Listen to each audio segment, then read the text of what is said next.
welcome to Mono Rants Gen V, the only Gen V podcast that wants to know which side Sloane picked. Oh, I needed to see a llama kick somebody. Yes, we needed to see a llama kick some ass, hoof some people right around the place. Right in the face. Hoofed her right out of the shop. I'm one of your hosts, Jack of all trades Mono, and with me is my co-host and master of none, Kira. Here. So, last episode. Yeah, big splody episode. I'm going to put it right out there and say it. I need more time. I need this show to be longer. The episodes are shorter and it is noticeable. Particularly the last two, because so much happened in them. I have some issues with pacing. Not pacing, but people's justifications. Yeah, there was a lot of very violent lurches from left to right in people's behaviour. Mostly Sam and Cate, they seem to be starting down the path and then they skipped the going down the path bit and just skipped to the end of full-on villainy. Oh, socks. Step 2, profit. Yeah. Step 1, start to turn evil. Step 2, Step 3, murder. Full-on murderers. It's one of the only negative things I have to say. You pointed out that it was very much kind of Magneto villain origin, X-Men 2 when he goes in and X-Men 2 when he has that big speechy bit? Yeah, I figured and they're all like, where's your mark? And he's got the Auschwitz tattoo. I don't know that I actually said it last week. I can't remember much of what I said last week, so apologies if I repeat myself. But I was thinking that from the end of last week's episode, they were going down the whole X-Men versus Brotherhood of Mutants. Yeah. Pick a side, humans deserve to die. You've already got the undercurrent with Supe Lives Matter and turning against your own kind. We've had a couple of people bring that one up. Yeah, we saw... that rhetoric is already there bubbling over. I just never thought Cate would kind of veer right into it. She went, ooh, I like this. Cate went from being we're manipulated and it's bad to, oh, she wants to kill all Supes. This one person who manipulated me wants to kill all Supes. I guess that means I have to start killing humans? Yeah, see, this is why you need to hug your kids. And we've seen, No, well, I mean, that's an important thing with Cate because she more than any of the rest of them had spent most of her life being told she was a monster. Yeah. And then Shetty, who was the one person who was afraid of her, has been drugging her. Like I said the whole time. They've been fucking using her. With Cate, I can understand it more. Cate's just snapped. And taking Sam with her. But Sam's also been... I'm in a kind of slightly more sympathetic view of Sam than you are. I'm on the fuck Sam page. No, I'm like, Sam is so fucking broken and he's been experimented on for however long and told that he is various things and I feel for Sam because again he doesn't know any better. With Sam, it's not that Sam wants revenge or wants that. I could understand if it was a revenge thing for Sam, but it's Sam also seems too okay with just killing people. And he does have that little bit of, after Luke's talking to him, of are some of these people we're killing innocent? And that's when Cate comes in with the whole, I can, So we got a soulless Sam. Yeah, I can basically make you soulless Sam. But yeah, I just... More fun soulless Sam than our previous incarnations. It's not that I don't believe that these characters would have gone there. I just felt their turn is too quick? Yeah, their journey there feels a little bit rushed. And if we had, not even more episodes, but even just... because there was a 50-minute or 44-minute episode at the start of the season. Yeah. Why couldn't we have had the shorter episodes at the start of the season and the slightly longer ones at the end? Yeah, because I want more. I want more because it's such a good show. With me, the way it just happens so quickly because there's no build up to it. You never you got, especially with Cate, because there's so much grief. Yeah. And so much pain, and she's trying to prove things to everybody, and then she just totally fucking swan dives off the deep end. And if you think about, say, earlier in the season, the gala episode, that was a great character building episode. We got loads of character stuff. Yeah. And it was just based around the gala, but then the last two episodes in particular, so much happens. Even episode 6 was all just about Cate, really. Yeah. So yeah, it's just... And episode 7 then is Sick, which was the one which was, it's Newman's Town Hall. That was episode 7. Basically, and it's not just Sick isn't just referring in that to the virus that's going on. It is this disease that is spreading through. Oh, these rumblings that are going through. And even the last episode, episode 7 compared to this one, felt a little less. Not that this one was rushed.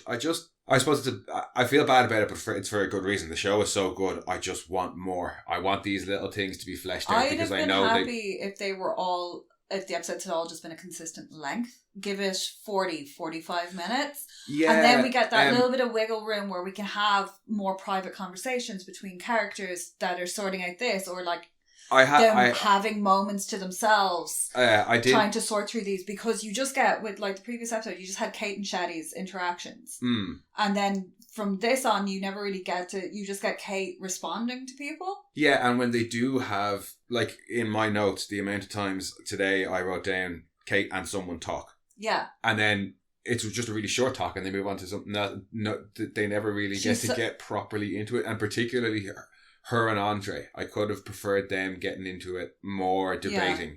But I'm hoping, I try not to look online before we record the episodes, because I don't want my view to be coloured by anything that I might see online and go, oh, I hadn't thought of that. But I've said it before, I had such a bad time with all the promo stuff for season 3 that it ruined the season for me. But I have seen a lot of people online saying the same thing about the shortness of the episode. So hopefully the show's done really well for Amazon. They're definitely getting a season 2. Yeah. Hopefully they will. This is leading into season 4 of the boys. Oh yeah, no, but hopefully the season 2 of Gen V will be longer episodes. Yeah. That's what I'm hoping.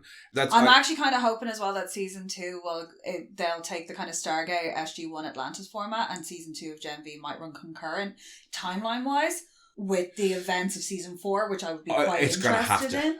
I think couldn't sit on it for however long it is. As opposed to, and that's a good that's a good example of Stargate Atlantis SG-1. They are spin-off shows. They did once or twice they'd cross, but it was never super tight because they were off in another galaxy. So occasionally one or two. Oh yeah, you got the Wraiths trucking across the universe to go eat Earth. Yeah, but that was a big thing. But otherwise, it wasn't the thing of, hey, why don't they just get the Earth Marines to come and help them? Well, because they're in another galaxy. 3 weeks. And why aren't Earth afraid? Because they blew up the space bridge. And why isn't Earth afraid of the big bad guys on the Atlantis show? Well, because they can't get here. Away, yeah. Whereas with Gen V and the boys, I think they're actually going to have to tie it way closer together because you've got character interaction across both. Purely because of what goes down in this episode. Let alone you've got Newman. Why the stuff that went on with Newman and Marie, the virus and Marie in the last episode, and everything Grace that happens is on involved campus now. Here. Yeah. I don't think we needed, this is going to be controversial, I don't think we needed the Butcher cameo at the end. Well, we'll save that for the end, because we haven't even started talking about the episode proper I actually yet. think that was entirely unnecessary. And to be perfectly honest, I would have been happier seeing Frenchie come in, because he's like, ooh, weird virus thing? Yeah, let me add it. They've already utilised some of his tech. It was a fan service thing, more than anything. I think it has... Having Homelander and Ashley in it, I think, was enough without bringing that in. We got the little nudge of it beforehand with Grace, and that, I think, left a really interesting question, because it was like, oh, is she going to tell them? Is she going to keep it for the CIA, or is she going to get Butcher involved? Now we know Butcher's involved. Well, I think that's why they did it. I think that was, as much as it was fan service, I also think it was to answer questions that they knew people were going to have, because Grace does come in and out of the show. Yeah. And what she knows doesn't always let us know she always knows more than the boys know. So I think that was the show's way of letting us know in advance of season 4, Butcher knows about this thing. So that when season 4 starts, they can kick off. They don't have to have Grace telling the guys, we already know, the guys know. And I think it was fan service and that. Interested to see how much, if he's just shown up because Godolkin University just fell apart. Well, that's the other thing. He could have just seen what happened. Is he just being a snoopy little bastard, or has he been sent there? So I think that's obviously going to be that's the other question. Setup question. I kind of was, because now I'm like, oh yeah, that was a great season, but now I can't wait for season 4 to see what happens. And it just, we were always going to be like that anyway. I know, but now that you've got Butcher knows about this, and we definitely are going to get something about this coming forward, because it's all going to link back in, because you've got this presidential election as well, giving a timeline. I think that's the other thing of Butcher's appearance, is they have said a bunch of times that Gen V season 1 is going to hand off to season 4 of the boys, and season 4 of the boys will then hand back to Gen V season 2. Yeah. And I think that was their way of actively doing it within the show. Yeah. Of being like, well, here's the handoff. All the stuff ends. Homelander has spun what's happened. What kind of annoyed me the most about it? I was like, if you're going to do something like that, just show us the shoes walking in, because if you don't know what Butcher's boots look like, fuck off. Well, I mean, I saw the boys that came tweeted out a picture of the boots and said, you should have known with this, or something like that. And I just would have thought that would have been really funny if you'd seen the lift open and it just been the shoes, and it'd been like, and then gone. I was like, yes. I think they had to at least let him get a line out. Okay, that's enough about that. Well, no, I was going to say that's enough of us bitching, because that's probably about the most bitching we've ever done on the show, bar Little Nina. Yeah. But that's both of those things. We have our reasons. Just about Little Nina. We were watching that whole thing I had where she annoyed me. I knew I shouldn't have mentioned Little Nina, but we were continue. Watching John Wick 4, and the Ukrainian matriarch lady in that, who was Nymphadora Tonks in Harry Potter. That's how you do Little Nina. Yeah, can she be the Little Nina? Can we just cut her in? Yeah, but the negative things that we have are with the shortness anyway. It's just because it's mostly because I want more, and I feel if they give it more, it'll only make the show better. Yeah, you know what I mean. I still love this show. No, I really, really enjoyed it, and it is completely separate to The Boys tone wise. In parts, because they do very much capture that I'm in college, except for the peril. Yes, even that whole bit in this where the dorms lock down and what's her name? Harper and Justine. When the Wi-Fi cuts out and she's like, nobody will know if we die. It was such a funny moment in the middle of all this excessive carnage. Speaking of funny moments, PJ Burke. Oh, hero of this episode. He is the MVP in this episode. He is fucking brilliant. Oh, so good. I've completely forgotten your man's name who plays him. Adam Burke? Adam Burke? He's Adam something. He's Adam something, I think, yeah. But yeah, the director Burke. Yeah. Oh shit, maybe he's PJ something. I don't know. He's deadly. The character and the actor are both fucking deadly. Yeah, we should probably do a summary and then he's PJ Byrne and the character is Adam Burke. Oh, that's okay. There we go. Sorry. Both of whom are deadly. Yeah, so funny. I'm putting this in my next movie. He was brilliant. But shall we do a summary and then dive into the episode? Because there's a lot to discuss. Uh-huh. It's the last episode of the season and things get heavy. It's student versus student, lover versus lover, and most importantly, suit versus human, as Cate and Sam free the woods. But as the carnage starts to unfold on campus, it might be too much for Marie, Andre, Jordan and Emma to stop. Could it be time to call in the big guns? Well, this episode comes with a massive trigger warning because it is campus violence. Yeah. It's I can understand how for other people, the episode itself does come with a massive warning at the start of it. And I can understand how this could be extremely traumatic for people to watch. Yeah, I'd say it's less the individual deaths and more ignorance. The shots of people running around in panic that would be upsetting. But it's not really something that, thankfully, we can relate to. Yeah. So I had a great time watching the episode. It's very much just a big ass brawl episode. It really is. There's it ends with some nice big brawls, there's enough kind of deaths and violence and stuff dotted throughout. But it starts off with everyone kind of picking sides, as it were. Well, it starts off basically from the end of the last episode where everybody's freaking out. Emma's why that's all their thoughts. Yeah, well, Cate can hear it all. Marie is just screaming at Cate because Cate knows exactly, it literally looked exactly the same. My heart, watching we that talked with about Maria, that last week. With Maria and everything and she's got to relive all that and all the guilt again. And Shetty was a horrible person, but murdering her wasn't the way to go. Well, and murdering her was never Marie's plan. No, they wanted to bring her to justice. It was exposure and justice was what they were after. And to show the world what Vought, or at least what this insane person had been doing to children. I don't care if they've been there for years. They were children when you started it. And I think that was Kate's plan initially until she found out about the virus. Yeah, and then was she wants to kill us all, and I think that's obviously snapped her. But again, Shetty had that weird cognitive dissonance where she's like, I'm going to kill them all, but not you. But not you, you're my little pet, and I think that's kind of... But yeah, Cate kind of gives the whole, I did this for you, I did this for all of you. Yeah, why aren't you understanding this? Yeah, you'll see when I'm done, and it's well... What? That's when she's when I'm done, and as she goes through the episode, I'm what is her plan? Is her plan to kill everybody who was involved in the woods? The woods? Is her plan to kill everybody who worked at Vought? Because later on, when Marie says they sent me to kill you, and they kind of talk about that. Can I just point out that was the brilliant, genius move on Ashley's part. Oh yeah. I was yes. But when we get to that scene, it seems more like Kate's plan is actually just take down Vought and all the humans in Vought. Because, that's all their fault because they created it. But, what are you going to do? Rampage back through time? I don't think there's a suit that can do that. But I'm just there's parts in the episode where Kate's motivation seems anti-human, like just anti-human in general, and other times where it's more anti-Vought, and I can understand the anti-Vought, but especially when she's like, you're a product to them. Yeah, but at the start when she's like, no, you'll see, I'm going to be a hero. Sam's like, I want to be a hero too, and you're like, Sam, no. And I think this is all a culmination though of Sam like being chased, getting out, then heading off whatever fucking Rufus and all of them were telling him, go into the town hall. Yeah. And all he can kind of see is Emma and them being like, no, you can't do this, you can't do that, you can't be out here. And he's like, oh no, here's one of you who you told me not to kill, who's just killed somebody. Yeah. And what she's saying makes sense to him because he's like, well, obviously they're trying to control us.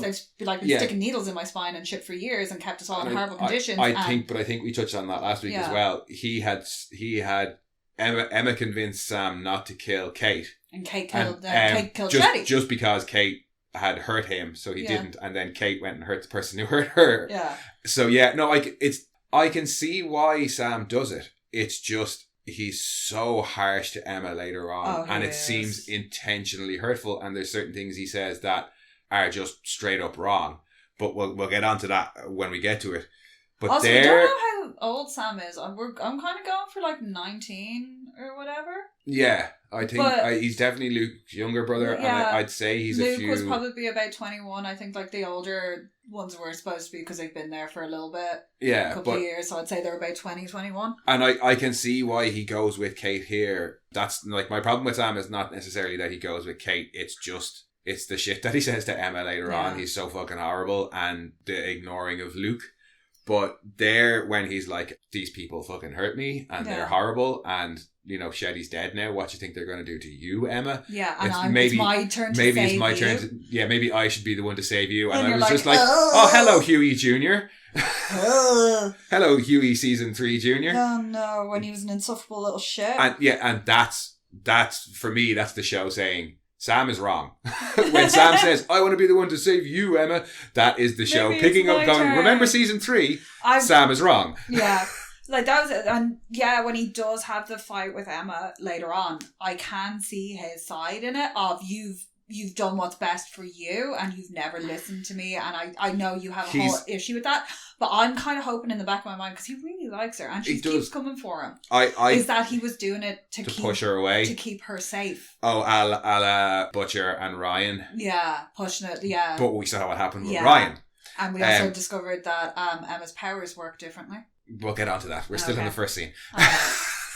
Because after Cate and Sam team up, they go to walk out, and Jordan tries to stop them, and Kate's like, look, you can stop me, but you ain't stopping him. You think you can take him? And Maria's like, please don't. Through looks is like, don't. And Jordan steps aside. Andre's just like fucking shell shocked. Well, Andre's not there. Oh no, he's not. He's in with his dad. He's still in with his dad. Emma just looks like fucking... Emma looks, hurt. Emma's devastated, but Marie's like, don't fucking do it, just let them go. But when they leave and the three girls talk about what they're going to do, we get to kind of the crux of the episode for them. I think they're in the hardest position because... They have to stop them, but they have to try and save everybody. To stop them, they have to protect the people who are actively hurting them. So to be the good guy here, they have to protect the bad guys. That's all. Yeah, who deserve to have justice served on them. Yeah. But you know what I mean. So like that's where you see that's the Harvey Birdman of it all. Where do you sit, Mr. Birdman?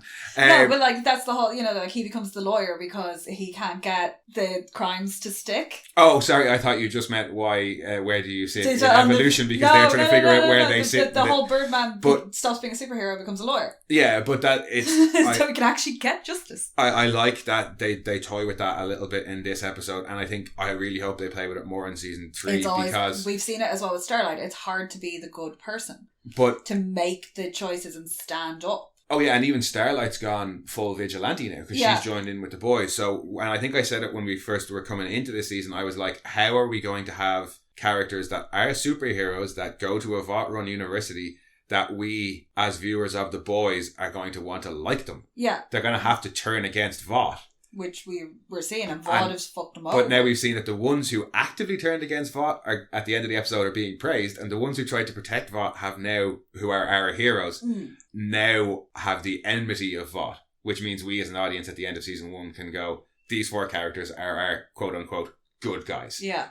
But we're seeing a villain rise storyline, which is interesting because Cate's being backed by Homelander.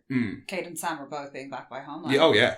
And again, how's that going to go with Vought? Because Vought, no, they're the ones who were trying to kill them. I just really don't want Cate and Homelander to get together. Yeah, that's all. That's all. Because that's going to be fucking terrifying. Because if she's able to control him, oh god, yeah. Yay! Super villain, super couple. No, he's too egotistical. He's not going to let her fucking. Exactly. Well, she's too got paranoid. One hand. He's not going to let her anywhere near him unless she's got like gloves that are handcuffed onto her. You know what I mean? Glove. Glove. But no, I really like that they have. What works if she touches you with her feet? Well, we did see her seemingly control Shetty without touching her last week. Yeah. But she could have touched her and said, "She's already do everything I say off screen." Yeah. But it looked like she was able to do it without touching people this time.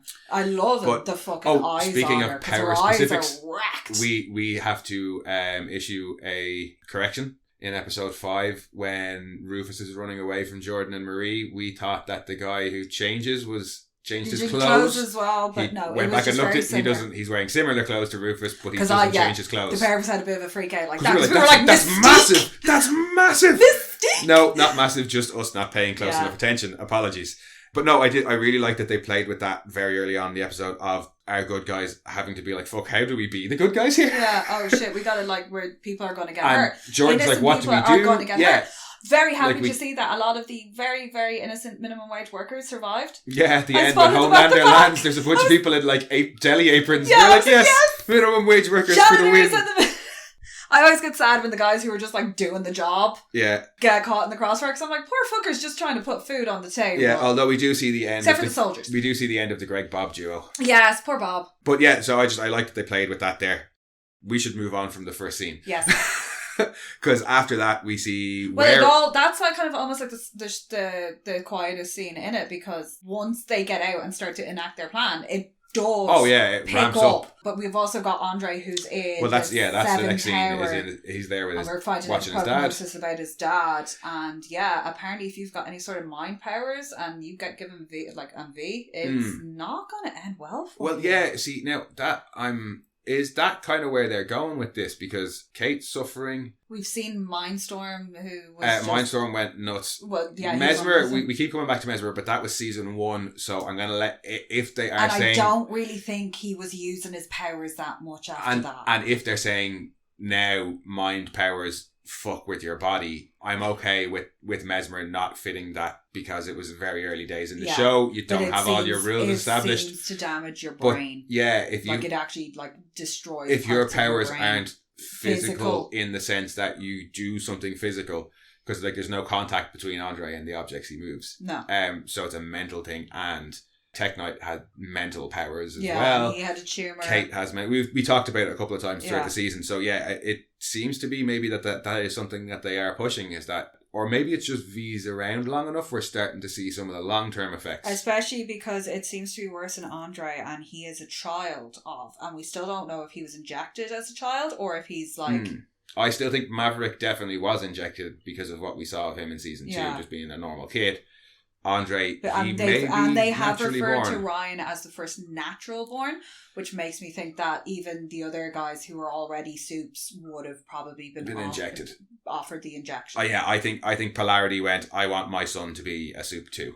Yeah, and that tracks, given everything we've seen from Polarity in the season. He absolutely would want his son to follow in his footsteps. Yeah. So shoot that baby up with that blue liquid, please. But we also don't know how much V damage has been done by the V in the parents' genetic code. So is injecting them with more V going to fuck them up even more, the way the temp V seems to be fucking up people? Well, let's not forget as well, we haven't seen anybody since the first season juice up.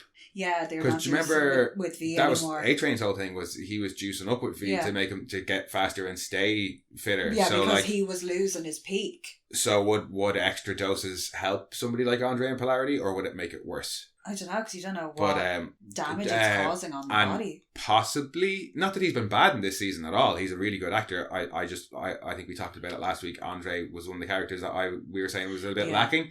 Chase Padermo's just think you don't get that. Like, this is the most personal you get with him this episode. And this season, or sorry, this scene in particular, you've got, he really gives it loads. He doesn't, he doesn't know. He's trying to take in the information about his dad while also being told that he might have the same problems. Because the doctor just launches straight into, have you experienced this or this or this? And it's like, oh no. But then he goes in to tell his dad, and his dad wants nothing to do with it. Well, his dad apologises. No, but every time he tries to say to him about the powers, but then he does try to say it. Like, but his dad is basically like, I'm sorry, but at the same time, I'm not sorry because I protected you. Yeah, and he does tell him the truth tell him about the woods and being like, I bought into it and I went along with it because I needed to keep you safe. We still don't know how he knows, but it was what we said at the start of the season of he's maybe not supposed to know and is just being kept quiet for the sake of his son, because he says he found out about it. He also says that, and there was always that threat as well. There's always that threat there as well of, well, if you don't toe the line, we can take your kid. And he tells him to toe the line. Yeah. And he also says, I don't regret being able to protect my family, and tells Andre he needs to do the same. And I'm like, who? His ma. His mom's dead. Alright. Yeah, because remember that he said that early on. He goes, when your mom died, I could have drowned in a bottle of whiskey, but I powered through it and did all the polarity stuff. Yeah. So does he have siblings, or does he just mean family in general, or does he mean me in this bed? Take care of me. But yeah, Andre tries to tell him. Well, he does. Yeah, well, Luke, if it was the closest thing he seemed to have to family, he said he was like a brother to me. So yeah, we're saying that later on when him and Sam are fighting. But yeah, I think he gets a call from Cate there. Yeah, Cate's like, come and get me, or, he doesn't answer it there. We see that call later on, I think. Because after that, we cut on to Ashley showing up and running down the list of problems that she has. Yes, well, it's a board meeting. She ain't happy. Yeah, she's like, this is wrong, this is wrong, this is what's it. Oh, where the fuck is Shetty? Golden Boy's fertilising the lawn, numbers are down. Recruitment numbers are down, so we're just going to fast track somebody straight to the 7. Yeah, I need a distraction. Let's get somebody in the 7. And they start talking about... They're just going down the list of top 10s. Yeah. Then she's like, shit GPA. And I was like, it's a 3.3 or something like that. I don't understand GPAs. I don't understand them at university level. But yeah, she's like, he's surprisingly smart, and then asks like, right, who's for him? And nobody kind of says anything. She's like, oh, come on. Does anybody want him in? And they start talking about his possibilities. And one guy's like, oh, well, his skin tone tests a bit dark. And she's like, well, then just fucking... Get Annie Leibovitz to shoot him. You racist piece of shit. But then they're like, oh yeah, but the polarity brand is already like well established. Because don't forget, before this, poor fucking Ashley's had to torch a whole load of like Golden Boy merch in the port of LA. But yeah, so they have a bit of a... there's a bit of a back and forth. It's typical like board meeting shit where they're literally like they're like, we need to put somebody in it, but who? But what we have seen of Ashley is definitely a more in charge Ashley. Oh yeah, Ashley got balls now. But what Homelander does at the end of the episode is going to create even more problems for her. So I can't wait to see how the Homelander-Ashley dynamic has developed or changed since we last saw it. Yeah, it's going to be interesting because Homelander's supposed to be going up on trial. So Ashley trying to convince him to go to a courtroom is going to be hilarious. I have a feeling the trial stuff will be over. Yeah. I think it's going to be like, the way they made reference to some things during the 7-on-7 as happening. Who thinks Newman's going to go in and pop heads? Whose heads? There's no random people. I think Newman might have something to, depending on what Homelander does, I think Newman might be the one who gets the guys out of the room that we see them in the end of the episode. Hard to know what way that'll go down. But yeah, after Ashley's I think she might rescue Marie. At least if she might not give a shit about anybody else, but I think she might want Marie. I think, well, if they break themselves out, they might go to her. That's going to be a bad But move. they might not. Well, they don't know anybody else to go to unless somebody from the boys comes to them first. Unless they get Starlight. Who would be the one I would go to. Well, actually, that might be it. They might try and get out and track down Starlight. That would be the one I'd go to. She's already gone up against him. And come out relatively unscathed physically. Yeah. She's not disappeared. But we get to see the guys breaking into the woods. Well, not breaking into the woods. Cate's just Kate just wanders in because it's Kate, and she's like, and hi, she says, hi, Greg. And he goes, I can't even remember which one it is, but it's the end of the Greg-Bob duo. Greg is the one that Emma killed by climbing through his head. Greg's the one that and Bob is the one who had to suck the flashlight, and then... But Greg's also the one that when you see Indira in the woods for the first time, Shetty, when she's walking through, and she goes, hi, Bob, and he goes, my name is Greg. Yeah. And she's like, whatever. And then she keeps calling him Greg as well, and the doctor, Cardoza, goes, this... she's like, Bob. She killed Bob here, and he's like, that's Greg. Yeah. But now it doesn't matter which one is which because they're both dead. Yeah, did he have to really moosh his face like that? That I was eating at the time, and I really shouldn't have. And he was quite happy to. Sam was quite happy to, like, that. He did that like it was nothing. Yeah, he also did that like, ooh, what's this piece of candy? And the more... Sorry, it's like what we were talking about with the puppets and the not seeing. The more of Sam's violence we see in live action, the less we are sympathising with him. Because even the way he looked at it in his hand, it was kind of like a toddler looking at something. Or a very good friend of ours, or mushrooms for the first time. Yeah. With the soap bubbles. But yeah, they start to break everybody out. We see some cool little effects of powers, and then one of them fuckers is well powerful. And one of them's been in there quite a long time. Yeah, because Gangnam Style was 2012. Yeah, so he'd been there like 10 odd years. He also looked real sweaty, and I don't think they should have let him out. Because I was like, what about the diseased ones? Yeah, no, at least they addressed that by you see a diseased body. Yeah, and he was, I think it was his name, Alan. He was really funny, and then he was really sad. He was bipolar. And he was the one from the previous episode who was infected. Who came out looking like Lamplighter. But it was before Shetty tried to get Cardoza to make it airborne. Thank fuck. So those people in the room probably just stayed the fuck away from him, and I'm assuming none of them got infected. Or maybe... Well, you didn't see any of them when they came out because there was the... Well, none of them looked like they were coughing or sick. That came out, they just looked bedraggled. The ones that were in there, you don't see them coming out. So I'm pretty sure they're probably all dead. So it was like any fluid touching them. No, but I think that was the point of that scene, was for us fans who were going, hey, what about the virusy people? Yeah, when you see them talking about the dead guy, they're looking in through. Yeah, I think that's the show's way of saying no. The Supes who got out aren't infected. Yeah, I don't think anyway. Because I was like, that's not a good plan. See the Cytopsy chick though. Laser eyes running around. Yeah. Blasting people. She was fun. So before they see the dead guy, Sam stops in his own room and has his first chat with Luke. You had the girl, there was the teleporty kind of... there was teleporty guy. Who doesn't teleport very far. No, there's Laser Girl. There was the guy with the melty hands, and he had the big shriek as well. Was that supposed to be two different people? Because 4 of them definitely come out. I have no idea, because then there seems to be more of them when they see later on looking at the security cameras that there looks like there's more of them. Presumably there was more than 4 cells down there. I would assume so, yeah. So I think they just didn't bother doing like here's everybody. Yeah, but Sam has a bit of a chat with Luke. Yeah. And we get a supernatural reference where it's saving soups, hurting humans. Family business. The family business. Well, the response isn't the family business. But that's the response basically where my brain went. The response from Sam is same thing. And it's like, ooh, Sam, you are falling. You are falling far, Sam.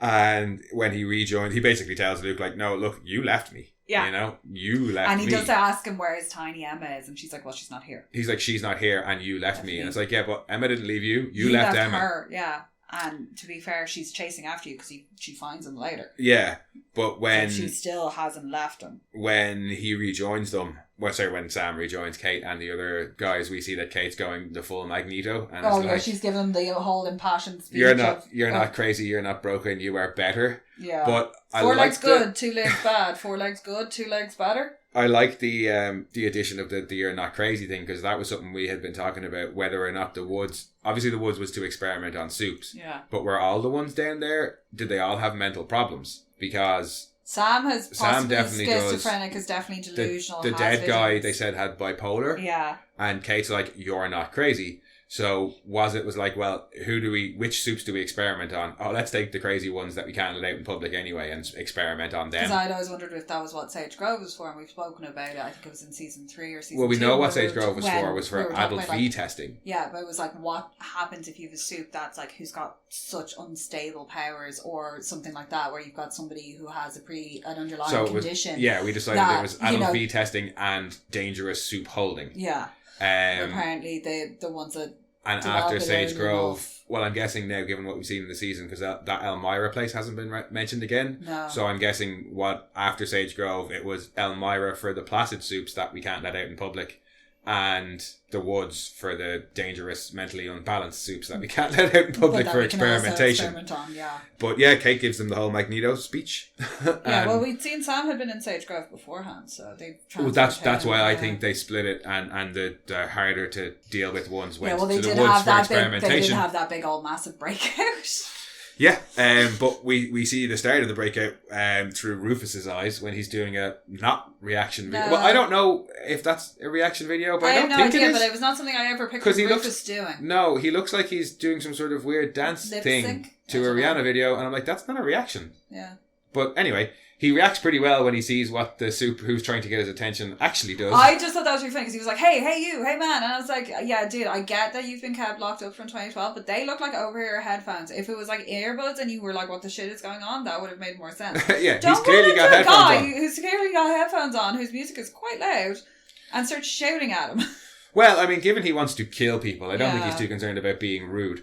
But yeah, he runs up to Rufus and is like, are you a soup? And Rufus is like, no shit, off. Yeah. Well, he's like, fuck off, now I have to listen to this stupid Rihanna song again to do his reaction video. That? He's like, no, I'm not, or yeah, of course I'm a soup, like, and then he goes up to, I think that's your one, Abara. Yeah, it is. It's because she says she's like the associate professor. This, that. Yeah, she's the one who's been doing the branding. In marketing, yeah. Yeah. So, yeah, poor Abara gets her face melted off with fucking microwave hands. She was a professor for Vought. I don't feel too bad for her. She's a marketing professor. But when you see her... She's a marketing professor. Yeah. Bill Hicks. You work in marketing or advertising. Kill yourself. Or in this case, get a soup to burn your face off. I wonder if she had tenure. That looks class when we see the result afterwards. Yeah. It kind of reminded me of Stillwell getting her eyes melted out. Yes. Very similar looking to that. And then fucking non-union Ashley in the background. So we got non-union Cate and we got non-union Ashley. I do like the series has been full of little callbacks to things that happen in The Boys. Sometimes in bigger ways, drawing parallels between the characters. Sometimes in smaller ways, like that with reminding. But the other thing about that it reminded you of Stillwell.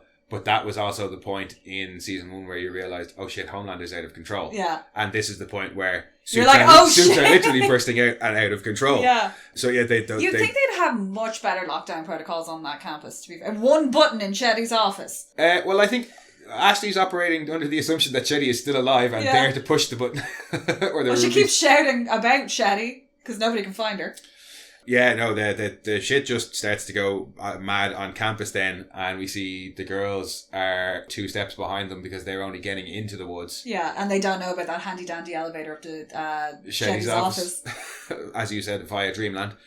But yeah, they kind of split up there. They're like, oh shit, we need to like... Yeah, they immediately go straight to, you need to evacuate here, I think it's Jordan's to clear the crime fighting camp side of the camp. Students' union. Oh, student, yeah, and Emma's to go and clear the theatre. Marie says she's going to go to Shetty. No, Jordan tells her that Shetty has a panic button. It's like, Jordan, then you go, because you know where it is. I was going to say, I think it's better that Jordan goes where they do because they're more powerful, but then she sends Emma off to also protect people. So yeah, why wouldn't Emma Marie can get big? Well, yeah, but... But no, because my argument was going to be, well, Jordan's the most powerful, but then she also sends Emma to do the same job as Jordan, just in a different place. So that doesn't track. And then she's like, Grant, I'll go to Shetty's office then and get the panic alarm. Yeah, and then we see the start of the end of social media, Jeff. Oh, he's a slimy little shit. He's a slimy little shit who is even slimier because we find out he's in on it. Yeah, he's like, oh, my cover's been blown. Also, he takes great joy in putting that little disc in her mouth. Yeah, when she runs to him and he pulls it. And at least we get to see that thing being used again. Yeah, the sonic-y thing. Because I was they call it a sonic whistle. But I was like, why didn't they use it against Sam in the Muppet episode? Yeah. They only used bullets. But yeah, he whips that thing out straight away and turns it up and is like, you should have stayed where you were. Yeah. Like a big fucking dickhead. But he immediately recognises her though as somebody out of the woods. I just assumed it was a soup killing somebody, so it's a good guess they're out of the woods. Yeah, but like, no, the way when we see later on when the security are like, oh shit, we got meth heads out. Yeah. And she's like, there's multiple of them because they're all in those grey sweatsuits. And if he's in on it, he probably has an earpiece that's clued into that wood security. So, but yeah, I like that they have the little head explodey because that's from the Little Nina plan. That's a Little Nina thing. I think it's a reference to that, but also between and the Suicide Squad. Was always it, But between the head exploding and the soup virus and the way Homelander acts at the end of the episode, we're definitely going towards a comic booksy inspired ending. I'm not talking about what happens to specific characters, just more overarching plot. Yeah. Look, if you haven't read the comics, jump forward 30 seconds. But I think what they're doing is, Homelander's going to try and have his little coup. Yeah. And Billy's going to find out about the virus and use it to try and kill all soups. Yeah, but the comics. Yeah. Spoilers for the comics, over. Yeah. But Jeff then gets caught by Cate. Yes, Cate just let's go do a little live stream, because she would have probably known, because again she can read everybody's thoughts, but she was in and out of the woods enough. Well, he says my cover is blown, so I think maybe he might actually have been undercover for the woods and not even the people working in the woods. Like only Shetty maybe knew he was there and one or two other people. Yeah, but he's also, because she's like the social coordinator, he's more hands-on with the kids too, so he can be like, oh, that one's going off the deep end, or he can watch them, monitor them more closely. But yeah, I think maybe he is like a super secret deep cover.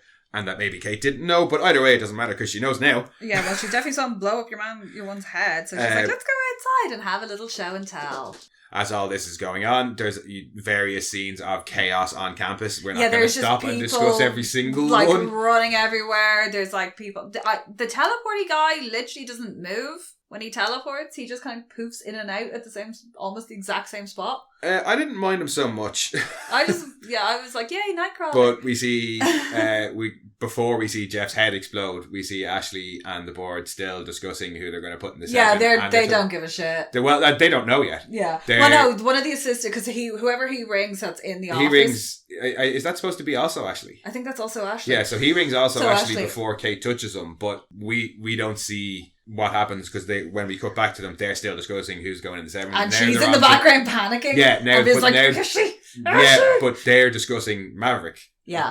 Potentially being in the seven, and then Ashley interrupts to be like, yeah, because Ashley's just like, is little Maverick going to be as big a perv as old Translucent? Yeah, because we can't have that. We can't be having that again. Plus, yeah, there might be some bestiality going on. I was kind of surprised that Cate doesn't make Jeff say anything. She just puts him on a live stream and makes him kill himself. It doesn't make him say anything about the woods, although maybe that would hamper her plan of killing all the people who are responsible for it. But yeah, she live streams him putting the little thing in his head or in his mouth and blowing his head off. Ashley sees it through the window. And well, in fairness, part of his head hits the window. Yeah. And they all start to freak. All the board members are like, fuck this shit. Yeah, they start to properly freak. And she's like, where's Shetty? That's where she just screams. No, she doesn't talk about the helicopter yet. She's just like, she just screams, where the fuck is Indira? And we cut to the drama audition of your man acting, doing his soliloquy. Doing his Homelander soliloquy. And just fucking everybody being clapping. Amazing. And yet Burke just me. And his t-shirt has that same like two hand with the finger. Yeah. Just see, that's how you do it. That's how you audition in a way that compliments the director. Use the ego and just everything that says about I love him. you without saying I'm a needy little shit, pick me. And he's just fucking brilliant. Just the way he held up the fingers and was like, no, just me. And I think every time we see him in it's like it's what we've talked about. One of the things that these shows do so well is they use certain characters in certain moments to undercut intense gore and real serious scenes. He's so fucking up himself. Yeah, we've just seen Jeff head explode. And then when you get Sam walking in and he's like, see the way this when I talk about stage presence. And then it's like, Josh Hartnett has more stage presence and I can say that. And I'm like, fuck you! You've obviously never seen Bunraku. Well, I mean, that's a very wooden performance, but that's what it's supposed to be. Yeah. But no, I like Josh Hartnett. Yeah. Fuck you, Brick. He always looks like he's squinting. It's adorable. Also, what was it? No, never mind. Wrong movie. I was thinking of 40 Days and 40 Nights, but that's awful. Yes. Don't watch it. Yeah, Sam is not impressed and grabs him by the throat. And is like, I'm going to kill you. But yeah, Emma bursts in at just the right time to save Burke, but just the wrong time for her to be utterly emotionally destroyed. Yeah. And like you said, you can see where Sam is coming from here, and I can, but I think Sam is conflating a lot of what everybody else in the rest of the gang has been doing and saying to him. Like, Emma has been trying to control him in the sense of, don't kill people, and we need to keep you safe. Need to keep you hidden. But she's always, and at the same time, but every, like, even when she appears as a puppet to him, it's like, oh, Sam, you have to be good. And it's always been a kind of that slightly disappointed mom tone. Yeah, and I mean, I get that, but like his argument is, I should be allowed to kill people. You shouldn't be not telling me to kill people. Now he wants to kill the people he sees are bad people. The people who've hurt him, he just wants, I just think as well, he's been so isolated and he's so badly damaged. No, I can see where he's coming from. I just think that I think he's doing it to try and save her if she's not near him. No, I think he's taken the wrong view of what she's trying to do. She's not trying to control him. She is just trying to help him. And when he says the really hurtful thing of, you just want everybody to like you. Yeah, that was a bit close to home. But if that was the case, she wouldn't have been trying to control him. If all she was concerned about was getting Sam to like her, she'd let Sam do whatever Sam wanted to do. Yeah. So I think on some level he knows that as well. Like when she says, "I just want what's best," she does. She could word things a little bit better in this conversation, yes. But when she says, like, I just want what's best, and he's like, yeah, for you. And it's like, well, no, she's never tried to, like, if she wanted what was best for her, she'd have stayed the fuck away from you, you murdering psycho. She's but like, she's tried to help everything you. For you. Yeah. And he's like, oh, you were just talking about a shitty TV show. Like... That I thought was really harsh as well, because he's like, you don't know what I've been through. And yeah, what he's been through is probably worse than Emma, but she's not exactly had a happy life of it either. No. Like, and I think that the first place that Sam goes is, oh, you're worried about whether or not you were going to get a reality show, shows that he doesn't actually know what she's been through and where she's coming from. Well enough. No, they don't. And I think that's part of it as well. It's a little bit Romeo and Juliet. Yes, there is an element of that, but I just one think of them needs a Rosalie. He's just unnecessarily mean, I think, here, and that's why I'm a bit like, well, fuck you, Sam. Yeah, but I think there's something about him that he comes across as so much younger than everybody else because he's been so isolated, and the way he's reacting is very much like, I'm a child who's been, or not, he's like an adult who's been infantilized and has never had a chance, like, because we don't know how long he's been in treatment for. So, and I think you're right that it is a bit of the Butcher and Ryan thing, because when we next see him is when he's talking to Luke and Cate, and he mentions about hurting innocent people. So I think in this scene here he is trying to be a bit kind of harsh towards her to push her away, but he does take on some of what she says. Because he says, like, it's like the same when he's talking to her at the start, and he's like, if they catch us, it won't just be me they'll torture. I think it is a misplaced attempt at trying to save her, and also by separating himself from her. And he's like, well, if I piss her off enough, she won't come after me, so she won't be caught. Yeah, or an element of, you're the only person who could stop me from doing this, and I want to do this, so I have to push you away, which was the same kind of thing with Butcher of, like, you know, I need to go and be the bastard. Yeah, and he tried to do it with Huey as well. Yeah, and I think, maybe it's a bit of, I need to go and be the bastard, and you'll stop me from being the bastard, and I want to be the bastard. But yeah, when we see him next with Cate, he is like talking to Luke and being like... Yeah, he's starting to lose his grip a bit. Yeah, because Luke's like, hey, is that the only girl who was ever, actually nice to you? Well, that's not what he says. But no, what he says is really fucking disgusting. But he's basically is like, look, this is the only girl who's ever been nice to you, and like she genuinely cares for you, kind of thing, is where he's getting at, and you've just like told her to fuck off so that you can kill a bunch of innocent people. And he's like, are we killing innocent people, Cate? Yeah. And Kate's response... That's why I'm like, Cate is gone the full bad guy, because Kate's response is very Shetty-like. Yeah. Of, I know this is hard to do. Will I try and make it easier for you? Yeah. She doesn't try and justify what they're doing. Do you want my help? Yeah. She's like, I know this is hard for you. Do you want me to make it easier for you to kill innocent people? She never says that they're not killing innocent people. She's just following the example that she's been given. But she's turning into Shetty. Yeah. But it worked so well for Shetty up to now. Oh, I know, but considering how much she hates Shetty and how horrible she is, it's just, and I'm not saying it's a bad thing. It's a nice thing that. Also, she's come off all her meds, so she's going to be unstable as fuck. And we skipped over two things. Emma cries and is terribly upset and gets little, apparently grief makes her shrink, and you were like, ooh, I wonder does anger make her grow? Is she gonna Hulk smash the fuck out of it? Because I really wanted to see a 50-foot Emma come out of that building, like smash her way out and be like, no! And then like literally slap everybody. I think that would have like...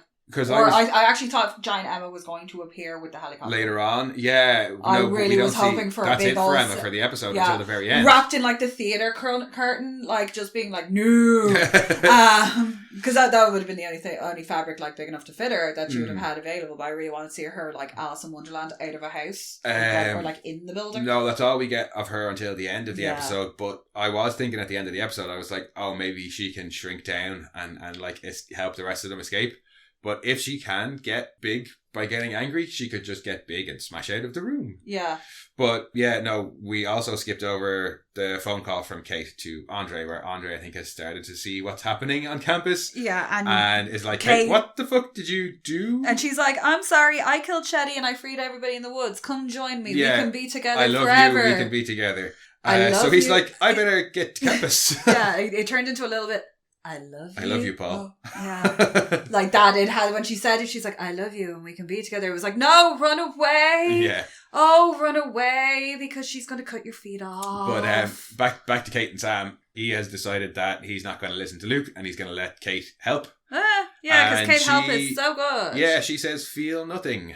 Yeah. Like, that's not going to be good. And as you pointed out, we now have another soulless Sam. Yep, soulless Sam.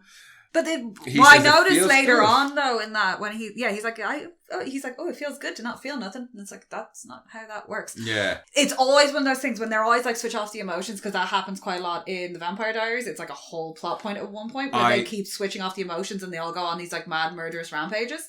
And are like, I like feeling nothing. Blah, blah, blah. It's like you're still expressing emotion though. Yeah, I have it the exact same thing with Soulless Sam in Supernatural, with androids that are supposed to not have emotions, and with the angels in Supernatural that aren't supposed to have emotions or free choice. Yeah, anytime you depict somebody who doesn't have emotions, don't make them say, I like this or I feel this way. That's...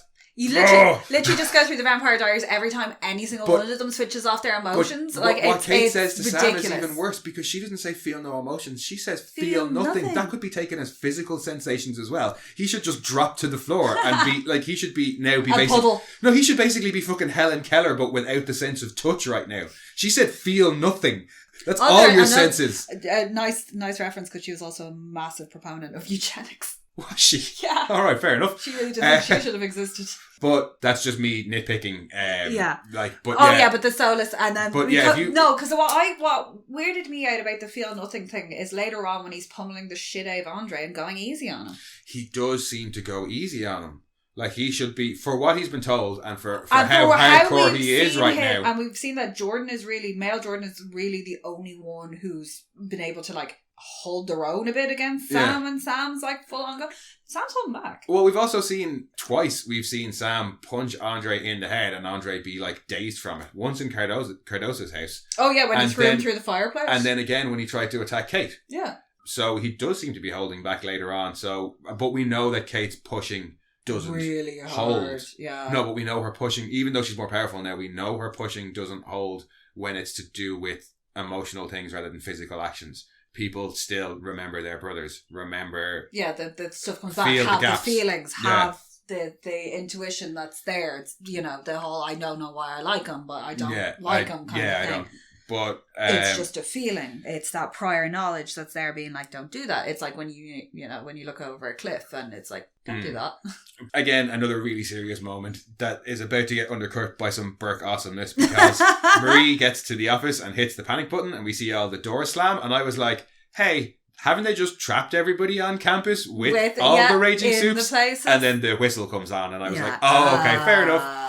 We see a little bit of Justine and Harper being like, oh my god, we just got locked in. Yeah, the pair of them on their phones being like, there's a madman on campus. They're all live streaming everything and being like, we've just gotten locked into our dorm rooms. Yeah. Because there's going to be all that footage, because Rufus starts filming straight away when he sees your man start to melt the professor's face. So you've got that you've got whatever that stream was. You've got Kate's video that's gone up. You've got at least the two of them in the dorm rooms. Probably hundreds of other students on campus as well, filming everything, because that's what we do now as a society. We're like, let's just film all this shit that's going on live. Importantly, thinking about it now, you never see Cate do anything because all Cate does is touch people. Yeah. Sam hasn't done anything or hurt anybody on camera except for fight with Andre. Yeah. And the only other people that have been seen doing things in public are the four of them. You see Marie and you Jordan, see Jordan and chasing Andre people through. all fight other Supes and chase people in public areas. The only time you never see Cate Sam is or when Cate. she's getting injured. Yeah, is when she gets injured. So you never see Cate or Sam do anything bad. Yeah. That could have been filmed by the public. You only see our good guys, and as you pointed out, Harper had already been filming in the last episode going, look at Jordan Lee attacking her own kind. Yeah. So yeah, they at first when we watched this we were like, that's going to be a hard spin for Vought, but it might not actually be as hard as we think it is. It might be a hard pill for Ashley to swallow.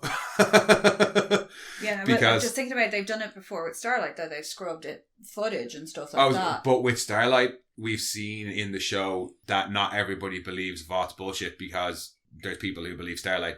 Yeah. Whereas this, the good guys don't have a chance to produce a counter narrative. No, because they've been taken. They've been taken away. They've been taken. The really weird thing about that is it really, really reminded me of when the Black Lives Matter movement was going on, and you had the autonomous zones in like Seattle, and they were taking reporters off the streets. Do you remember there was that whole where people were just being disappeared into vans? Oh yeah, yeah. And I was like, oh, it's a bit like that, and then they were just pulling out their own narrative, and nobody's ever never heard anything since then from like any of the reporters. Nobody's ever spoken about what happened when they were taken. Yeah. Which is just bizarre to me, but it was like, ugh. Vaught's kind of doing the same thing. Like, they can cover up the entire events on a university campus. And any of the footage that is out there, they can use to solidify their own narrative. I would like to point out that this was supposedly, as well, with all these poor innocent people running around screaming, this is supposed to be a school. Like, where's the school of crime fighting? Were any of these people, like, trying to help anybody? Because we've said it numerous times. Shit. They're shit. They're not trained and they're not actual heroes. No, and we've seen how badly trained they are by Marie's many fumbles. And why would they do anything other than run when it's only humans that the other guys are attacking? Yeah. Like, they're just freaking out because they're not used to seeing the violence and running. Because that's what they are. They're still kids. Like, I know. You know what I mean? Most of them have never had to fight anybody. It's just been showing off or having like little fights with other Supes on campus. They've never been prepared for this level of violence. Like, yeah, and Vought will always cover up for them, like, no matter what they do. But we are getting distracted again because after Marie hits the button and we they see all go the effects, down. And Ashley's like, oh, thank God, amazing. Yeah, we see Burke get to the door of the she's like, fine, Homelander. And get the helicopter. Page the helicopter, find Homelander, and then you hear Burke at the door, which they've barricaded. Yes. With a photocopier as well, which is one of the most awkward things on Mankind. Actually, I hear you. Let me in before I tell everybody. I will tell everybody what we did. She's like, yeah, we're opening the door. Stop fucking talking. And then when he comes in, oh my God, I actually thought what is it he says? I thought I saw our prey to Shema or something. I have no idea. And she's like, just calm down, take a beat. Shake it off. And she's like shaking him, like, don't fucking touch me. He's just brilliant. And Jordan gets them outside. He's not done yet. He's not even done yet. He's still got better yet to come. But Ashley's like, get fucking Homelander, get a heli. Page the helicopter, somebody find Homelander, we're getting out of here. And she's like, let's start calling other Supes. She calls Marie and is like... Yeah, and she's just like, everybody grab a stack. Yeah, grab a stack. Whoever stops them gets on the 7 automatically. And then you get that wonderful phone call where she's like, hi, brilliant. We're considering you for 7. Congratulations. Go and stop some of your fellow students. Can you cancel them? Cancel them from off of planet Earth, please. Okay. And then we get confirmation of something that you had suspected, that Vought are controlling her access to her sister. Yes. She's like, I will get you a meeting with Annabeth. Yeah, which means that Annabeth probably doesn't actually think all those things that Marie thinks she thinks, and Marie was told she thinks. Yep. That's us assuming, but I'd say it's a good bet. Oh yeah, no, they're going to control one with the other. Well, especially given that Newman is her benefactor. Newman would have been like, well, what's Newman's daughter called? No. Sorry, I just realised No, we've seen Newman's daughter and she looks nothing like the girl that we saw. Okay, cool. I was just like... But that could be where she's being kept. Because we know Stan's a tricky little bastard, and it would have, keep them close, give her a kid. No, but she did say she had her daughter. So. But that could be where she is now. But I'm saying, Newman could be the one who was like, keep that daughter as a kind of controlling card. certainly what Ashley seems to be using. But Marie's like, okay, I suppose. What? And then, like, she does do the smart thing. Like, she does go and say to Cate, like, I got a phone call telling me to kill you. Yeah, and like, then we can't keep doing this. Like, and then I'm after not that, going to do it. All the signal is cut, and I'm guessing that was Ashley being like, cut all Wi-Fi, cut all, like... That could be part of the lockdown as well, is that the Wi-Fi is all blocked. Well, the lockdown's been happening for a few minutes already, and we've already seen Justine be like, we were locked in, and then... Yeah, I've been locked in my room. Then we cut back to them being like, oh, we have no coverage. What if nobody knows we died? Yeah. But yeah, because we skipped over your man breaking the sonic whistle. Yeah, the guy with the really big... Ashley's like, oh shit, get the helicopter and get Homelander here. But that's when you see the glass all breaking as well. Mm. And she's like, because she says it on the phone call, she's like, for fuck's sake, the entire board is here. Yeah, and we see the helicopter showing up pretty quickly. We also see Andre arriving. Yeah. To save the helicopter. Yes, because I think that's the Fantastic Steve. The Incredible Steve. I'm not sure. I think it might have been the Incredible Steve who jumps up at the helicopter. But yeah, he saves the helicopter, and Marie is like, hey, let's go and find Cate, let's do it together like we did, or like we were supposed to do. Yeah, because we worked better. In the first place. Well, no, they never did. That was the whole point of, they were never the Guardians of Godolkin. It was Jordan. So now she's like, well, let's actually go be the Guardians of Godolkin. We need to go and do this, let's go and stop Cate. And they attempt to have a bit of a talk with Cate. It doesn't go down too well, because Maverick shows up and is like, hey, I got a call to kill you. Yeah. Well, Marie says the same thing to Cate as well. She's like, look, we need to stop. Vought want me to kill you. And she's like, are you going to? And she's like, no. And I think Cate should know that because she can read her mind. Yeah. She's like, no, but we need to not have this situation, because going on. If I don't kill you, somebody else is going to. Yeah, I think that comes in their second conversation where she's like, look, I'm not going to kill you, but if they're not going to stop. Like, Kate's like, well, what are you going to do? She's like, they're just going to send somebody else after you and they're going to ruin me. Killing you isn't necessarily going to help me anyway. Like, we need to just fucking find another way out of this, I think is Marie's point. Like, we can't let them use us like this. If we want to get anything done, we need to band together. She's like, well, this isn't how you do it. Maverick attacks Marie and Andre yeah, because Kate's like, yeah, you kill her, thanks. So he takes the hat and the glasses off. Yeah. Which, and then I was immediately like, open a vein, spray him with blood. You'll be able to see him at the very least. That was where my mind went. First place, I was like, invisible dude, make him visible. And it would have been a lovely callback to Billy. When he spits on translucent. But no, mine wasn't that. The very first thing I thought was, you can sense V in blood. Yeah. Because we saw that in the last episode. But it takes her ages, and she has to have a little flashback to Newman to remember that she can sense V in blood. And I was like, that took her too long to realise. That took her too long to realise. But she does realise and smacks him out. Oh, she hits him with a helicopter blade. Yeah. Really nice. And we see Jordan get into the fray, because the dude who took out the sonic whistle shows up to attack them, and just as he's taking a big deep breath... Oh, the board members all flee their nice safe room to go where exactly? Well, they just all appear outside, and it's, I suppose they're trying to get to the helicopter, and they're like, there's the helicopter! Yeah, they come out to get to the helicopter, and then it gets taken out. And then Jordan's like, get in the helicopter! And they're like, why? It's grounded! And he's like, well, it's enclosed. Do you want to be out here? Jordan uses that blast thing to stop your man, and it seems to just... knock him out cold. And then, it's like, get to the helicopter. He's like, but it's grounded. She's like, yeah, but it's fucking enclosed. Do you want to stay out here? He's like, no! Go! Yes! It's just the panic. I love whenever board members are involved in anything. It doesn't matter what show it is. You put a group of board members in it, they all become idiots. Stargate, the bug episode. Oh, yeah. That's they are supposed to be the incompetent boobs who can't actually get anything done except for nefarious, like, corporate shit. Yeah. And true to form, they act like nefarious fucking bumbling idiots. They do. Too. Well, they run to the helicopter and they're all like, let me in!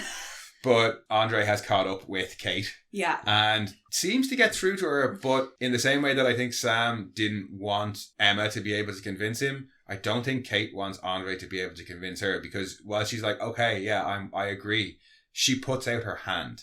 And she knows full well what putting out her hand means. She knows. All she had to do to get him on side was pull out a glove, put it on, and then give her hand. And it's a show of trust from both sides. Exactly, it's a show of trust from both sides. Because she's fully expecting him to take her hand it's a lot more on him. She's putting a lot more on him than he's putting on her. Yeah, because she's the one running around telling people to kill people. And I think she did it on purpose, because this way she can say, oh, well, I tried and you wouldn't take my hand. Whereas she knows full well that's a huge ask. Yeah. So I think that it's a similar and she can black out like fucking if I anything. This is the only person who can convince me to stop. I need to find a way to push them away. This works. I can pretend to offer the hand, but I'm not really offering the hand. No. The way she says it, like she's like, "Oh, I'm so sad and I'm so disappointed." It was like, no, you didn't really give him a chance. He's just shown up. Yeah. Like, number one, his dad is possibly dying, and if she took a second to read his mind, she'd realise that he's just been told he might not be able to, like, there's a good chance his parents are going to fucking kill him. He's going to have a seizure. He's never going to be able to use them again. Yeah. That's a lot to deal with. To come back to absolute carnage and to find out that the person, again, it's the person he loves, is just wrecking the place. Yeah. And he's like, the fuck is going on? And then it's like, I'm running around like zapping people's brains. Here, take my hand. Yeah, no, like I don't want to take your freaking Kool-Aid. And then she acts as if he's the bad guy, and not the bad guy, but he's the one who is like, no, you didn't trust me. You were lying. Yeah. And Sam body checks him, and then, as you said, does seem to hold back a little bit. He's just like playing with him. It's like watching a cat with a mouse. But then maybe he's holding back not because of anything that we thought. Maybe he's holding back because it's not a human. Yeah. He's like, I don't want to kill other Supes. I just don't want them in my way. So get them out of the way, and then I can go on to killing the humans who deserve it. Maybe that's where it is. But he kind of they take each other out because Andre manages to levitate a fucking cattle prod. Yeah, the cattle prod thing. Yeah, and shocks the shit. Shocks Sam, and they both kind of pass out, and then Marie shows up to have, that's where she has the second conversation with Cate. He's like, I fucking understand you, yada, yada, yada. Yeah, but that's where she's like, look, even if I don't kill you, they're still going to come after you. No, but just before that, that's when we get to see how powerful Marie is. Or is that, no? No, that comes directly after this. Yeah. Because Jordan's getting attacked and Marie's like, no, because Marie is saying they're still going to come after you. You know, we need to find another way out of this. And Kate's like, well, look, you shouldn't be protecting them. These people hate you.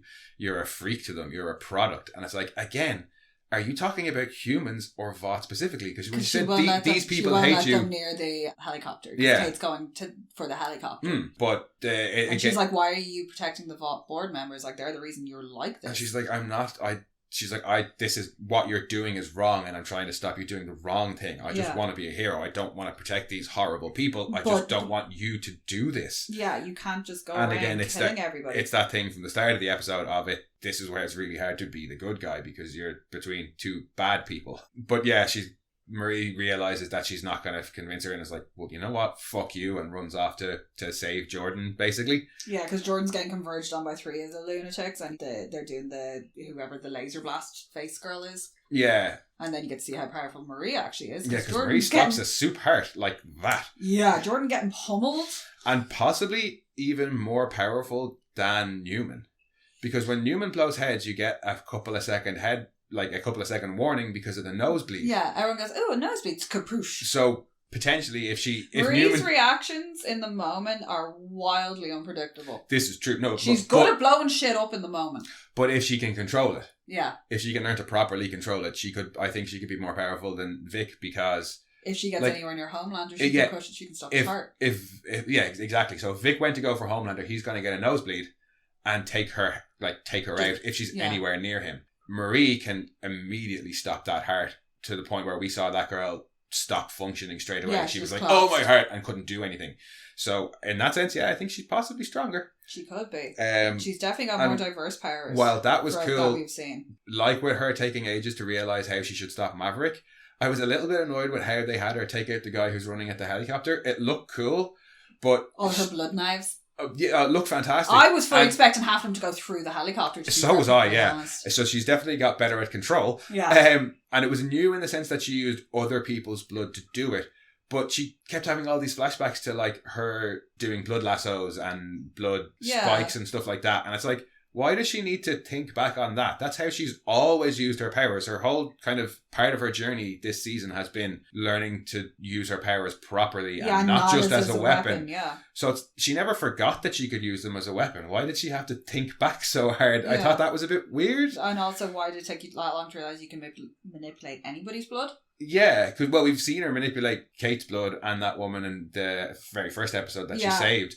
So I can understand her maybe having to think and go, oh, I can make weapons out of other people's blood. Yeah. But again, it just seemed to take ages. Now, maybe it was supposed to be a big kind of our triumphant hero realising their full power thing, but it didn't land for me. Just that one bit. Yeah, no, the mix, having everything come in was weird, whereas if you'd gotten that series of flashbacks of everything up till now, just before she blew up Cate's arm, yes, it would have made sense, because you would have gotten the culmination of like all of her anger. Yeah. Seeing this person coming for the person that she has big feels for. Yeah. And gotten the whole like speed through of like her mom, her dad, all of that stuff culminating in her, and like even Rufus's dick going and all that. Yeah, I think culminating in Cate's arm going.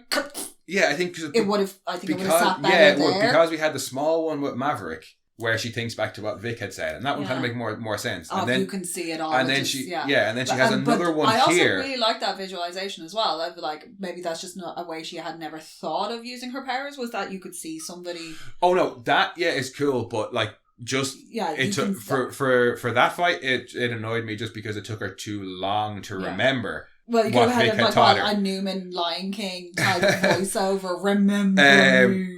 Yeah, no, that I just thought she should have gotten onto it quicker. Here, it was just a bit weird because it was like, oh, she's flashing back and remembering the way she's always used her powers. Yeah. So that was a bit weird. Whereas if they had used it for Kate's, and it just been like the anger of like, because that was where you could have gotten, like there, because I felt like the scene out the back where she's using the blood lassos on the bins, because that was when she was really like angry and upset, like and with her mom, it would have actually fit better with the emotion she's feeling there, where she's trying to save somebody she cares for. She looks shocked that she's blown up Kate's arm as well. Yeah. So I think a flashbacky bit would have fit better if they there. If they just moved her from before the blood knives to just before that, I think it would have sat just a little bit better. It would have like read better with the emotions, because I think having her look shocked, having her do that and be like shocked at like, oh shit, and then seeing what's coming and being like, no. Yeah, or maybe with the blood knives bit, have her throw one blood knife of her own and it not stop your man, and then she looks at all the dead bodies and draws it from them without any flashbacks. Yeah. And that's how we indicate, oh, she's realised how to use a new power. Yeah, because I don't think she draws any of her own blood in this episode. No, it's all others. But yeah, so she stops the guy going to the helicopter, and Burke is amazed and is like, that's so cool, I'm putting that in my next movie. I got all the screaming from inside and just him. Yeah, and then Marie saves Jordan from being touched by blowing up Kate's arm, as you mentioned. And as the arm was getting blown up... nobody's sacred to Cate at the minute. Cate is on her own. She does not give a shit about nobody else. Well, I think the way Cate looks at it is, if I can touch them, I can turn them to my side. Yeah. And it doesn't matter. Then they're on my side. They see things my way. I haven't done anything wrong, kind of thing. Mm. But because Jordan is Jordan's kind of very much been their own person and looking out for number one. Mm. So Jordan is a variable. Marie's the enemy as far as she's concerned. But Jordan she could get. Yeah, but as we were watching it, I was like, well, they call Especially Homelander. Because Jordan's got a whole lot of that resentment against Vought, because Vought, they're never going to live up to Vaught's marketing or anything like that. So you've got like a nice little thing. Well, that's why I'm really interested in where they're going to go after this, because, as I said, Cate was trying to kill all the Vought people. Yeah. Homelander stopped everything from going down, but has now put Cate and Sam, the ones who wanted to ruin Vought, higher up in Vaught's like marketing priority, not priority, but so that's going to be an awkward one for them. Homelander's building his own little 7. Oh, he is, but also how are Cate and Sam going to react to that? Sam going to be the new Black Noir. Are they going to end up on the 7? Because it'd be easy enough to whack Sam in a Black Noir outfit. I don't think they will, purely because Nathan Mitchell is staying playing the other Black Noirs. They've also, been like, oh, welcome Sam Reardon and Cate, whatever her surname is. Yeah, but before we get to that, Homelander actually shows up. Because as we were watching, I was like, I wonder, is this going to end like the second episode of Diabolical? I knew that he was showing up at some point because I got a spoiler for it. Oh, right. Well, I knew he was going to arrive. Photos early. I knew he was going to arrive because they wouldn't have actually say call Homelander if they weren't going to bring him in. Well, it was find Homelander. But I wonder, was he going to do what he did at the end of the episode 2 of Diabolical and just kill all those students from Red River who were going around killing their parents? And it's not that different because he shows up and... That was the thing, is you hear the little sonic boom and you're like, oh, you're fucked! But... Well, it was more like, because Marie's like, sorry, sir, and she tries to tell the truth and he's like, no. And he puts the little finger up and you're like, oh, fuck me. That's it, because when he lands, you're like, oh, okay, shit. And you think... Because Kate's there with her arm, like, full blood, and there's just dead bodies. And he's come there because Ashley has asked. Yeah. So you're like, oh, shit, this, things are going to end now. But you don't think he's going to go after Marie. Until she tries to step forward and he puts up that finger. And he's like, don't take another step. Well, even just when the finger goes up, you're like, uh-oh. This isn't going to go the way we think it is. And then he says, what kind of animal are you? And we were like, oh no. It goes against your own kind. Going against your own kind. And we're like, oh, we should have known. Oh, no. I wonder, did Homelander come just because he heard what was happening? Like Vought can't collapse. Like, as much as he hates the people in Vought, he needs the company to still exist. So he probably came there to stop things. And when he saw what those things were, went, oh, hang on, a soup attacking another soup. I can't abide by this. And blasts the shit out of Marie. Yeah. And we cut to black, and I got very angry. Because it was like, what? No, what happened? Because the next scene is Cameron giving the lies. Yeah. And being like... is he literally the only person on that set who can say Reardon? I think he's probably... Why did you write a character's name Reardon when there's only one actor in the entire show who could pronounce it? Probably. Well, we haven't heard anybody else try to pronounce it. No. But we're assuming that they can't pronounce Reardon. No, whereas Cameron's the only one who can say Reardon. Well, maybe they just, phonetically showed it to other people. Showed the spelling to other people and they were like, no. But yeah, no, I was annoyed because I thought they were going to do what they did to us in episode 4. When it was just the blackout. When it was like, well, we prom. And then it finished. I thought that we were only, the episode was going to end with Cameron giving the spin of, no, these 4 guys are actually the bad guys who are killing people on campus. Went on a murderous rampage. Kate and Sam are the good guys. And you get to pull back to Homelander watching it. And I thought it was going to cut there. And I was like, if it cuts here, I'm going to be so fucking annoyed. But we get them in that little room. Yeah, because we don't know the fate of our good guys. But yeah, no, we get to see the gang wake up. Well, Marie wake up with the gang. 4 of them in the room with no doors. Yeah, no doors. Emma somehow has a milkshake or a... Well, she had to get big again. Slushy. To get bigger. Well, yeah. Andre's like, you took a fucking blast from Homelander like a champ. Anybody else would be dead. Now, we don't know how we've seen much of a blast. stand up to a blast. And that was a prolonged blast, but it did hurt her. But we don't know how long he was we've seen him just lasering for. through people and buildings and fucking airplanes and all sorts. But not Supes. No. Because Supes do seem to have that. Yeah, now Stormfront can stand up to Ryan, but... Well, yeah, but I think Ryan is supposed to be on another level. Ryan is more powerful. And I think that's... And I think Marie's apparently extremely powerful too. So they're going to keep an eye on her. In terms of what we were talking about earlier of where the show is going, and again, comic spoilers, skip forward a few seconds, I think Ryan is going to end up taking the place of what the Black Noir clone was. That's going to be Ryan? Yeah, Ryan is going to end up being the one who has to maybe take out Homelander. He's going to be the one strong enough to do it. Instead of the Black Noir clone thing. Comic spoilers over. I still want the many Black Noirs. Oh god, yeah. Like drummers from fucking Spinal Tap. That's what I want. But that is the episode, and by extension, this season over, with the exception of Butcher showing up in the woods that we mentioned earlier. Yeah. So yeah, that's where we are. Newman has the virus. Our 4 good guys are locked up somewhere, probably in Vought Tower. And our 2... They're not going to be able to keep Andre. Our 2... Polarity's going to ask questions. Yeah, well, maybe they'll just say he's on the run or something. That'll probably... So that's things I don't that'll know. I think that'll be Gen V Season 2 stuff. Yeah. Now we have to decide what's Gen V Season 2 and what's The Boys Season 4. I do think they might run concurrently, just timeline-wise, because you can't leave them sitting in a hole for, however long the season of The Boys is going to take. They have said... The showrunners have said that season 4 of The Boys is going to pick up, I think, a day or two after the this, events, yeah. which will work better, because while we could go from seasons the end of season 2 of The Boys to the start of season 3 and have a year pass and have other stuff happen in between. You couldn't do what that happened with season on campus 2 on Gen V though. You can't leave it for the events of The Boys to happen. So I do think it's going to be a similar. You couldn't have The Boys ignore something as big as what happened on God U campus the main show. It just wouldn't work. So they need to pick up straight away, and I'm glad they will. Huey at the end of season 3. Who knows about Newman? Well, he knew before the end. He knew early on in season 3. But you've got the fact that they know that Newman. So the boys know that Newman is. So they're going to Mallory knows about the virus. They're going to find out about Cardosa getting his head popped.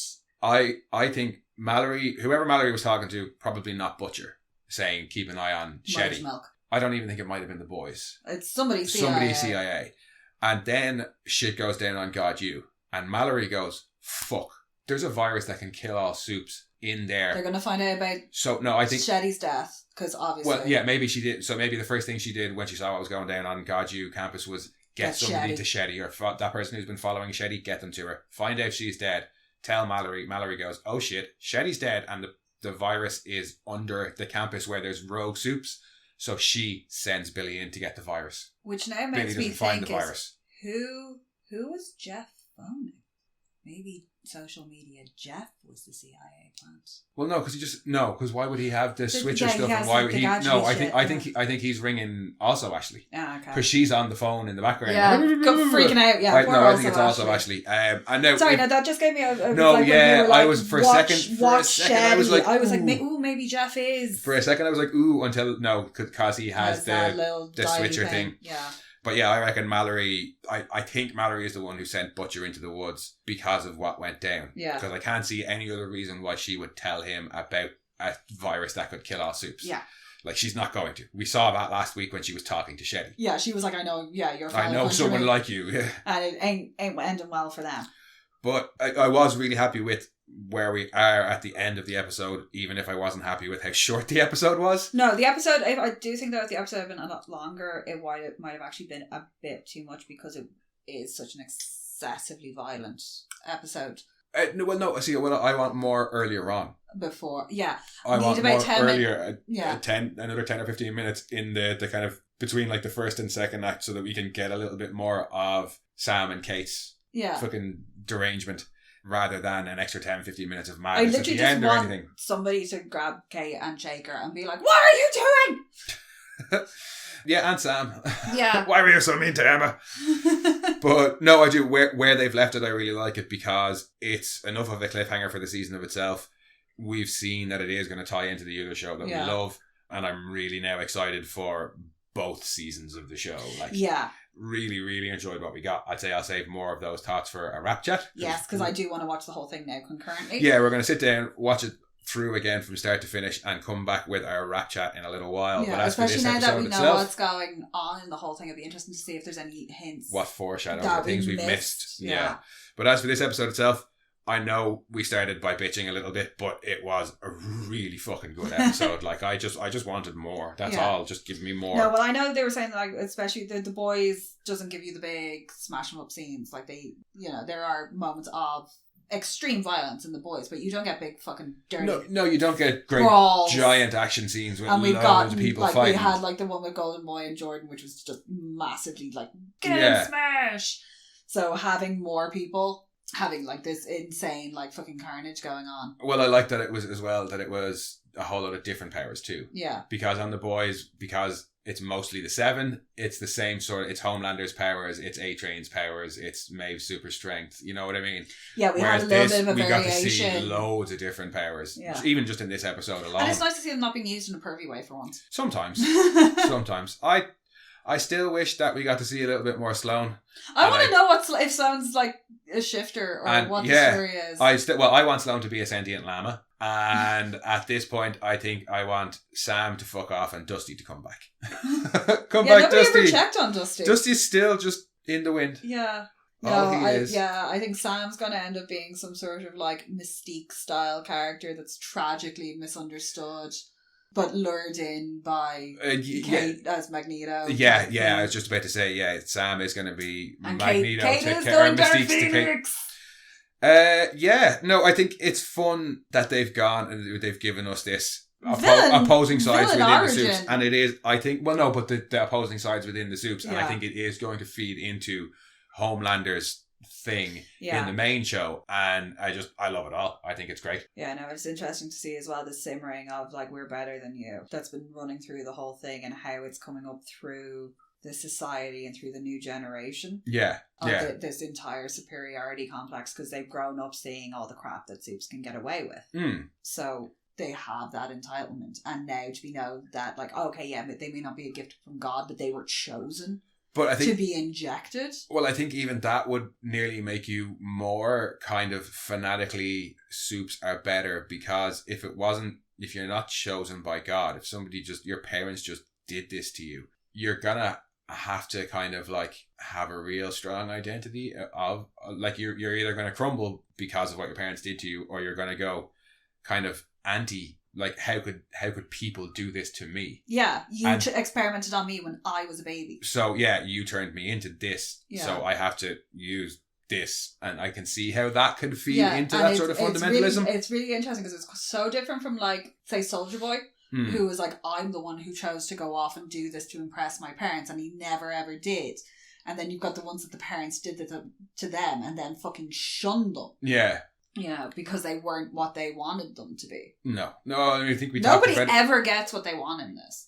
No. They kind of a lot of them get what they deserve, but not what they want. People get what they deserve and not what they want in this show and The Boys, and that is true. We've said it before. People don't really get like happy endings. People don't know what they want, and they think that having these powers will make everything better, and it never seems to. So far, the nearest thing anybody's gotten to a happy ending is Maeve. Yeah, because she's gotten out because she faked death. And you could maybe say kind of Annie and Huey because they're still together kind of thing, but they're still the main characters of the show and still going to have a lot more trials and tribulations ahead of them. But yeah. And let us not forget that there is at least one superpowered hamster out there burrowing through people's brains.